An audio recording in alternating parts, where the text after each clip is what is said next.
Hello, class. I hope everyone is doing well during this time of pandemic and quarantine. I know we have all had a great deal of time indoors to ourselves, and some may have even forgotten what the outside world looks like. However, I've done much research, and I assure you that the world has not changed very much in the grand scheme of things. Geography and borders of the nations have remained virtually unchanged throughout the pandemic. While foreign lands and distant peoples may seem irrelevant to our daily lives, the events of this year and the previous year have been a perfect example of how interconnected the world really is. One cannot simply know only the land in which they live if one is to have a greater understanding of the world at large. Maps have been used to identify and describe far-flung parts of the world for generations. These maps vary depending on who made them, when they were made, and the purpose of their creation. Sometimes, maps can even warp and misrepresent important land masses in favor of the countries they were made in. Therefore, a wide variety of world maps must be used to accurately portray our world from an unbiased standpoint.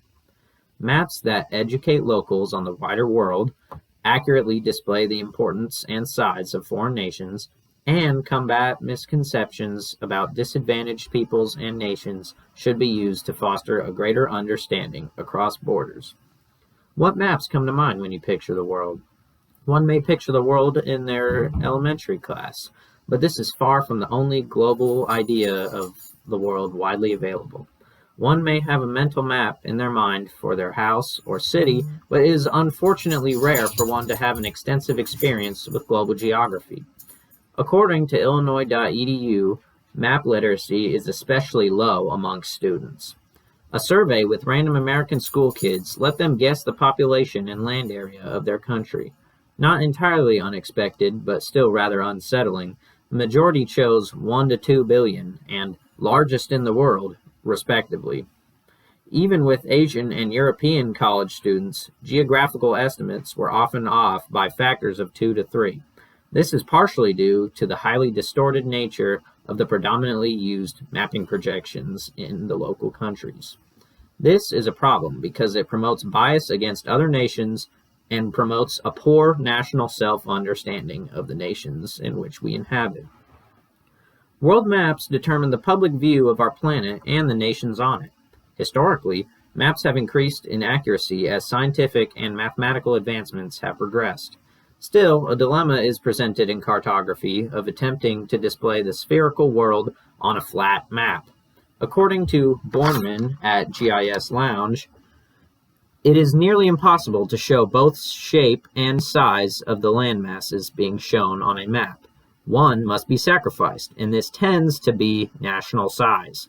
Cartographers call this size-shape discrepancy the Greenland problem, as the Mercator projection shows the small island of Greenland to be roughly the same size as the entire continent of Africa.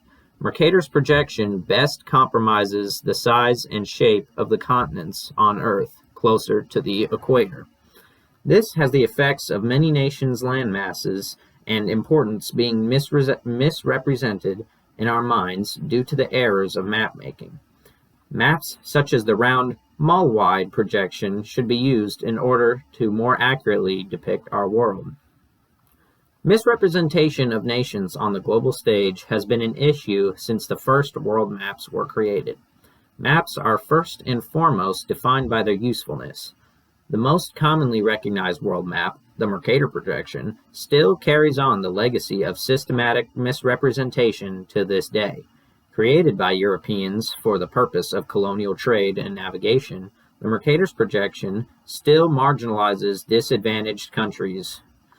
According to the Global Citizen, the Mercator projection vastly exaggerates aged imperialist power at the expense of developing countries and continents like Africa that are shrunk to inferiority.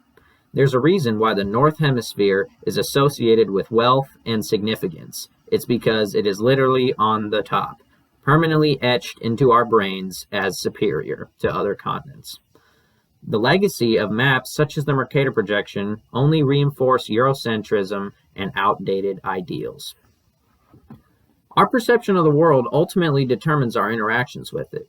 If we do not have an accurate portrait of our planet and the powers that be, how can we hope to change our future for the better? The use of maps in our study of the world must be altered to be effectively educational, accurately depict foreign nations, and combat misconceptions about disadvantaged nations. Thus, it is imperative that a wide variety of world maps be used to accurately portray our world from all perspectives. I'm going to show my notes and references.